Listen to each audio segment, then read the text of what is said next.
우리가 살아가는 데 있어서 항상 문제가 산적하게 생기는 것 같아요. 현실적인 문제들이 우리 앞에는 항상 놓여져 있습니다. 그러나 성도는요, 우리 앞에 있는 이 현실적인 문제들을 타개하려는 것이 아니라 하나님의 뜻이 어디에 있는지를 먼저 구해야 합니다. 그리스도께서는 이 세상에서 사역을 하실 때요, 고난을 받으시면서도 하나님의 뜻을 먼저 항상 구하셨어요. 그리고 그 뜻에 온전히 순종하셨습니다. 모든 믿음의 선진들도 마찬가지입니다. 성경을 보면요, 문제 앞에서 우리 믿음의 선진들이 어떻게 하나님의 주권을 인정하고 따르는지 우리는 살펴볼 수 있습니다. 우리가 아침에 보는 말씀 묵상에서 다윗 같은 경우도 사람의 길과 하나님의 길이 있을 때 물론 실수도 했지만 그럼에도 회개하고 돌이킨 그는 항상 먼저 하나님께 여쭙습니다. 하나님의 뜻대로, 인간의 뜻대로 했으면 사울을 죽이는 것을 기뻐했겠죠. 자기가 왕권이 세워지는데. 그럼에도 하나님의 뜻을 구하는 모습을 우리가 살펴보고 있고, 요셉도 마찬가지죠. 요셉도 보디발의 아내에게 모함을 받고 감옥에 갇혔을 때도 긍정적인 마음으로 하나님의 주권을 인정했습니다. 다니엘은 어떻습니까? 새 친구는 어떻습니까? 풀무꿀이나 사자굴에 떨어져도 그래도 하나님의 주권을 인정하고 세상을 따라가지 않았어요. 신상에게 절하지 않았습니다. 신약에 와서 바울은 또 어떻습니까? 더 할 말이 없죠. 항상 하나님의 뜻을 구했고 십자가를 따라갔던 것이 바울의 삶이었습니다. 그러기에 우리 성도 마찬가지로 현실적인 문제가 우리 앞에 산적해 있다 하더라도 우리의 시선과 우리의 관점과 우리의 그 가는 방향은 항상 문제를 해결하는 데 목적이 있는 것이 아니라 하나님의 뜻이 어디 있는지를 분별하고 그리스도 마음에, 그리스도 안에 우리 초점이 있어야 됩니다.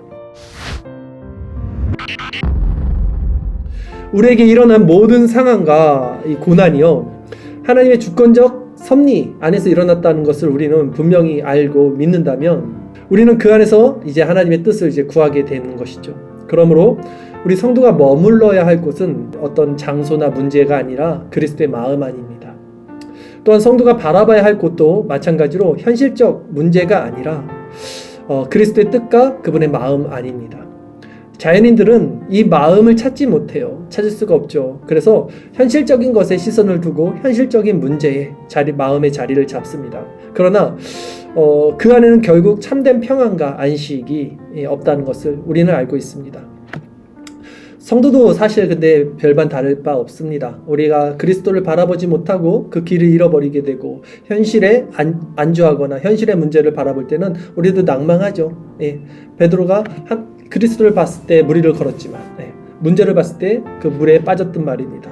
성도가 그리스도 안에 있지 못하면 이제 십자가로 삶의 방향의 기준을 잡지 못하게 되죠. 그리고 분별력이 떨어지면요, 잘못된 선택과 잘못된 길로 우리 역시 빠져들 수밖에 없습니다. 시선을 십자가로 향하고 있지 않으면 마치 철로 역정에서 순례길을 가던 크리스찬이 길을 잃고 곁길로 빠질 수 있게 되듯 말입니다. 그러기 성도에게는 바라보는 기준점이 항상 있어야 돼요. 우리가 길을 잃거나 헤매지 않으려면요, 인생의 신앙의 길을 잃어버리지 않으려면 기준점이 분명히 있어야 돼요. 바라보는 기준점. 그 기준을 향해서 표대를 향해 걸어간다 그랬잖아요. 달려간다 그랬잖아요, 바울이. 그 기준점이 있어야 된다는 겁니다. 즉 기준점이 뭡니까? 자기 부정과 부활 신앙이에요. 이게 기준점이에요, 성도의. 신앙에 있어서 이 정체성이 기준점이 되지 않으면 처음에는 작은 차이일지 몰라요. 우리가 이 정도는 우리가 타협할 수 있잖아, 이 정도는 괜찮잖아. 근데 그 작은 차이가요, 그 크리스찬이 곁길로 행했던 그때는 빨리 돌아갈 수 있었지만 나중에는 엄청 큰 차이가 됩니다. 이 자기 부정과 부활 신앙, 십자가의 길이 세상적으로 볼 때는요, 이 가치가 없어요. 보이지 않는 길이고요, 좁은 길이고요, 오히려 죽음으로 내몰리는 길이고 절대 가서는 안 될 길처럼 보입니다. 세상 사람들은 그렇게 말할 겁니다. 미친 짓이다, 가지 마라, 왜 그렇게 하냐. 그러나 성도는 그 안에 있을 때 가장 안전하고 행복감을 느껴요. 그래서 누가 뜯어 말려도 그 길을 가요, 그 사람들은. 성도는 그 좁은 길, 십자가의 길을 걸을 때 가장 안전하고 안정감을 느끼고 행복할 수 있기 때문입니다. 왜 그럴까요? 왜 죽음의 길을 걸어가는데 안정감을 느낄까요? 왜 좁은 길을 걸어가는데 왜 우리는 마음의 평안을 얻을까요? 왜냐하면 그 십자가의 길은요, 사실 우리 혼자 걸어가는 길이 아니라 그리스도가 우리와 함께 동행하시는 길이에요. 그리스도의 마음을 나눌 수 있는 길입니다. 그래서 생명의 길, 평안의 길이 되는 거예요. 오늘 본문에서 바울이 그렇게 얘기하는 거예요. 갈라디아서 2장 20절 우리가 읽었죠? 내가 그리스도와 함께 십자가에 못 박혔나니라고 고백합니다. 바울이 혼자 십자가에 못 박혔으면 그것만큼 고통스러운 게 어디 있습니까? 십자가는 죽음의 길이고 고통의 길인데요. 저주의 길인데요. 그러나 바울은 그리스도와 함께 십자가에 못 박힌 거예요. 그리스도와 함께 할 때는요, 그 길이 어떤 길이든 행복한 길이에요. 그래서 주 예수와 함께하니 그 어디나 하늘나라라고 그러잖아요.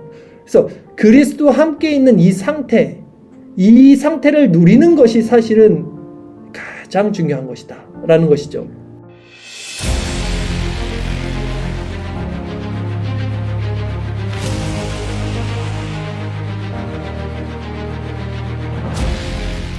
나 혼자만 십자가를 지고 십자가에 못 박힌 것이 아니라 그리스도와 함께하기에 그곳이 어디이든 우리는 두려움 없이 하나님의 뜻을 따라서 갈 수 있습니다. 마치 요셉 얘기했죠. 아까 요셉이 감옥 안에서도 하나님과 함께할 때 형통했던 말이죠. 또 마치 다윗이 하나님과 함께함으로 골리앗 앞에서도 당당했던 말이죠. 또 마치 다니엘 얘기도 했죠. 다니엘이 하나님이 주신 믿음으로 사자굴에 당당히 들어가듯이 말입니다. 이들은 모두 현실을 바라보지 않았어요. 믿음의 길을 알고 있던 자들이었죠. 사람은 사실 우리의 문제는 뭐냐면요. 사실 이 마음의 감옥에 사는 것이 문제입니다. 우리의 문제는 현실이 아니에요, 사실.